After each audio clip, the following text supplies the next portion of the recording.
नमस्कार. दिव्यांमय सत्संगातर्फे ग्रंथ प्रकाशन सोहळा 5 जानेवारी 2025 रोजी सायंकाळी 4:30 वाजता गांधी भवन पुणे येथे संपन्न झाला.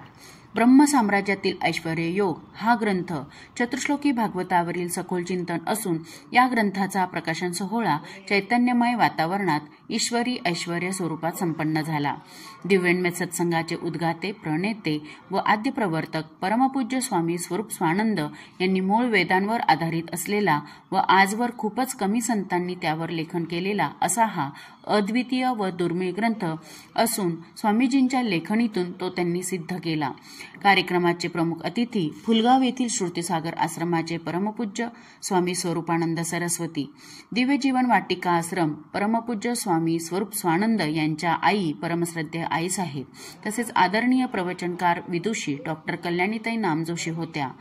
डॉक्टर कल्याणीताई यांनी संपूर्ण ग्रंथाची रूपरेषा व बौद्धिक अतिमानसिकता कुठले शिखर गाठू शकते हे प्रत्येकाच्या बुद्धीवर व साधनेवर अवलंबून आहे हे त्यांचे विचार त्यांनी मांडले. तर परमश्रद्धेय आईसाहेब यांनी स्वामीजींना भरभरून आशीर्वाद दिले. परमपूज्य स्वामी स्वरूपानंद सरस्वती यांनी त्यांच्या परावाणीतून चतुश्लोकी भागवतावरील 4 श्लोकांचा गुढार्थ साधकांना श्रोत्यांना उलगडून सांगितला. तसेच संतांनी स्वतःपुरताचे लेखन जरी थांबवले असले तरी त्यांना संपूर्ण ब्रह्मांडाचे ज्ञान अवगत झालेले असले तरी साधकांच्या उद्धारासाठी समाजाच्या कल्याणासाठी सतत कार्यरत राहावे असे आशीर्वाद दिले. कार्यक्रमाचे सूत्रसंचालन डॉक्टर अश्विनी जोशी व डॉक्टर विशाखा ओक यांनी केले. आभार प्रदर्शन सौ शुभांगी पाटील यांनी केले. संपूर्ण कार्यक्रम अतिशय सुंदर व दिमाखात संपन्न झाला. रिपोर्टर शुभांगी पाटील. धन्यवाद. मृत होण्याच्या पूर्वी तरी आता तरी निदान सगळं काही ते आहे, पण आता तरी निदान थोडस मन निवृत्त करा, घरामधून निवृत्त करा. घ्या ना, त्याने विष गेलं खड्ड्यात. हे माझी भाषा ही अत्यंत कठोर आहे, स्पष्ट आहे. गुळगुळ गुळगुळ भाषा भागत नाही मला माहिती. सगळं गेलं खड्ड्यात. कोणीही तुम्हाला विचारत नाही, लक्षात घ्या. कोणीही तुमचं नाही आहे. तुम्ही कितीही जरी म्हणाला माझं माझं माझं माझं, बिलकुल नाही आहे. जरा समर्थ वाचा. जंतू सुद्धा म्हणतात माझं, आतले जंतू काय माझं कोणीही नाही आहे. पुढचं वाक्य महत्वाचं आहे. मी सुद्धा कुणाचा अवघड आहे वाक्य, बसवायला फार अवघड आहे. माझं कोणीही नाही फार सोपं आहे. तू गेलात खड्ड्यात, मेलाच तुम्हाला, पण माझं कोणीही नाही आहे. मी आहे, लक्षात घ्या, एकटा. जीवनामध्ये मरेपर्यंत तुम्हाला जगायचं.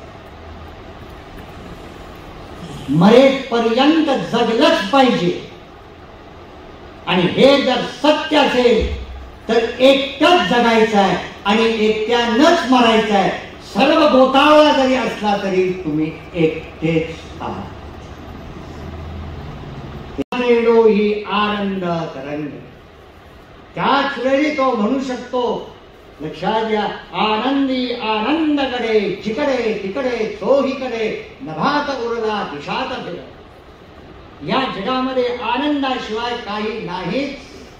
योग रथो वा भोग रथो वा संग रथो वा संगविहीन यस्य ब्रह्मणि रमते चित्तम नंदति नंदति नंदति.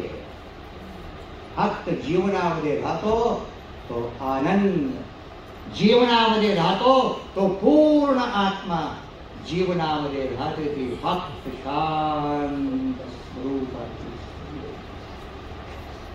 आणि ही स्थिती प्राप्त करणं हेच या 4 श्लोकांचं ध्येय असते. आणि यासाठी काय कर, काहीही करू नकोस. तमेव शरणं गच्छ सर्वभावेन तद्विद्धि प्रणिपातेन परिप्रश्नेन सेवया उपदेक्षन्ति ते ज्ञानं ज्ञानिनस्तत्त्वदर्शी. नका करू काही संत संग धारा, पूर्वीचा दोरा उगवे. तुकाराम महाराज त्यारे काही करू